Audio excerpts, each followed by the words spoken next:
So this, I want to start with the parents on the panel. And any of you can chime in, any of the parents who've been incarcerated.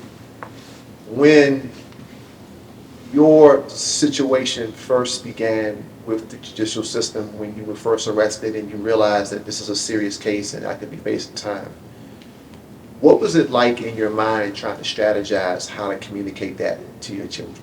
You definitely be trying to strategize how you going to express it to them, or how you going to, you know, lay out the possibilities of what's going to happen to you, or what can happen to you, and what the so-called plan could be. But you know, my son was like 8.5, you know, and I know some she might have been younger, you know, so it's hard to do it, you know. But you got all types of thoughts in your mind what you want to do, or you may try to do it. But when you're dealing with a young child, it's like, you know, you can try and you do try, but you know, it depends on.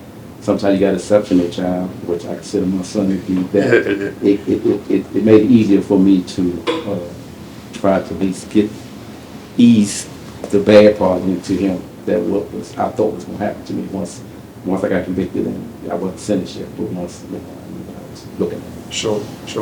Any other parents, any thoughts? For me, my children were 10, 9, and I was looking at 10 years, which I got after 20 months. And for me, I wanted my children to just know the truth, because I feel like it's disrespectful to their spirit to just lie to them, because they know something is going on. They might not know exactly what, but I didn't want to lie to my children. But when children are that young and they have another guardian, you kind of have to ease into what that guardian wants. You are no longer in control. And I just felt like it wasn't my decision. I felt like it wasn't my decision to make. I really felt like it was the caretaker of my children's decision to make. And that was hard, that release, that letting go.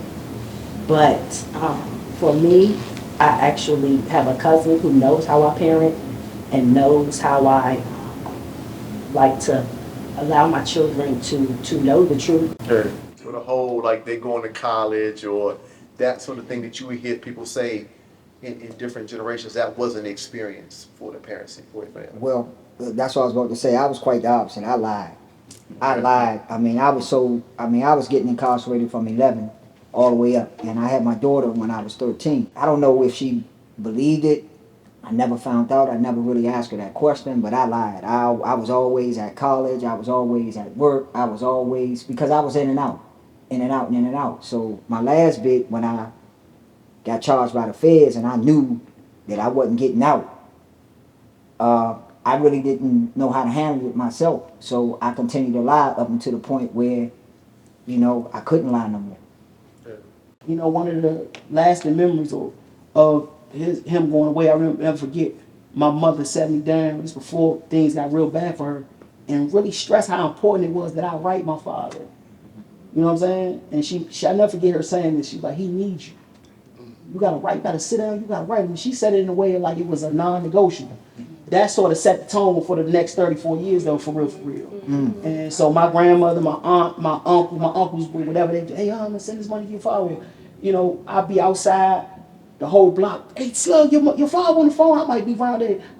They come around there and get me. That's how important it was to my family to keep us connected. I want to kind of piggyback to what he said, because it was the opposite. And I always say, like when I started to really figure out, learn about mass incarceration, learn about being institutionalized, and learning about like what mass incarceration has done to our people, I know I felt really guilty and really bad, because I wish that I had kind of the mindset you had, because I know I would have been there for my mother in a different way when she came home, versus being so filled with like anger and rage. I would have had dealt with that trauma, and I would have had a different way. My father was like, he sat me down at 13, was like, do you know what your mother's incarcerated for? This is what her charge is. And I feel like you don't need to be going to see her. This is what she's done. And not only that, but her family is the reason why she's there. So he didn't even feel like, and not only is they the reason why she dead, but they're not even helping her with her kids. So he had so many reasons as to why he felt like And in hindsight, if it was a man on the flip side and a woman was trying to protect her child from a man, he would have been, it would have been okay. So he was really trying to protect his daughter from what was, before she got locked up, a toxic mother figure. So, Can I, before we go to more feedback on this question, I want to just follow up on that, right? Your dad was doing what at the time he felt was the best thing to do, right? He laid out the case for why you shouldn't be in contact with her, but then it still has a ripple effect now, right? How much have you talked to your dad about that, and do you think that that was negative at all in what he did? so he actually passed away in 2012. Okay. 4 months after my mother came home. Sure. So I never was able to fully have that conversation with him. But through my healing journey, I realized like they had their own trauma that they had experienced. They had their own trauma that they had went through. So their relationship and what they was going through, it really didn't have nothing to do with me. But it did as far as his protection goes, but it didn't as far as like what they were going through. Now that I'm a mother and I have experienced it with my children's fathers, it's just I understand it. Sure. Tamika, one thing I wanted to bring up, I think you brought it home a bit, but I want you to talk about it from your personal experience. We know all too well that when men are incarcerated, the community typically supports, right? It's become normal, unfortunately, but we know how to play the role of supporting a man that's locked up. It's often said that when women are locked up, they don't have as much support, if any. For sure. Right? So with 3 children, you're incarcerated, you didn't even make the decision on how they told what's going on. Someone else did that. Talk about like maybe the emptiness of the feeling that you may have had being in that position. For me, it was, I tried not to get angry. Because I saw my children, I was sentenced in 2008. I saw my children probably weekly in the county. By the time I got to the federal prison, I saw them maybe twice the first year, and I did not see them again until I got home. And so, I understand that life happens. Just because I'm incarcerated, everybody can't drop what they're doing and bring my children or whatever, what have you. And so, I don't hold any resentment, but it was definitely hard. And I think I had hardened myself during my incarceration so that it wouldn't hurt me.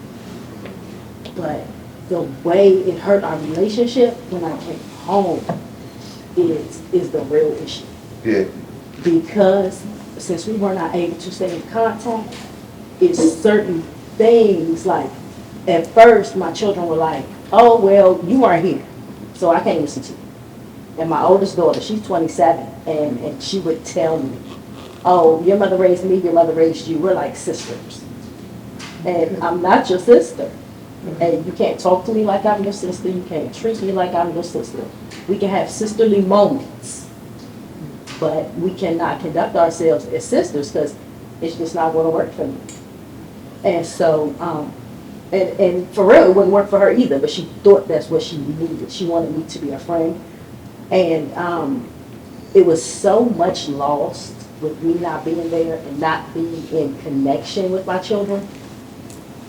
It's such a gap, and there's a lot that it's almost like you cannot make up time, but it's almost like you have to catch up mentally and emotionally. You have to. You cannot brush it under the rug. You cannot say, well, this is okay, that's okay. The issues really need to be addressed. And I left when my children were 10, 9, and 7. And I came home to, 18, 17, 15. And in those years, I was not able to communicate with my children a lot of the times because their guardians they didn't care to make that possible.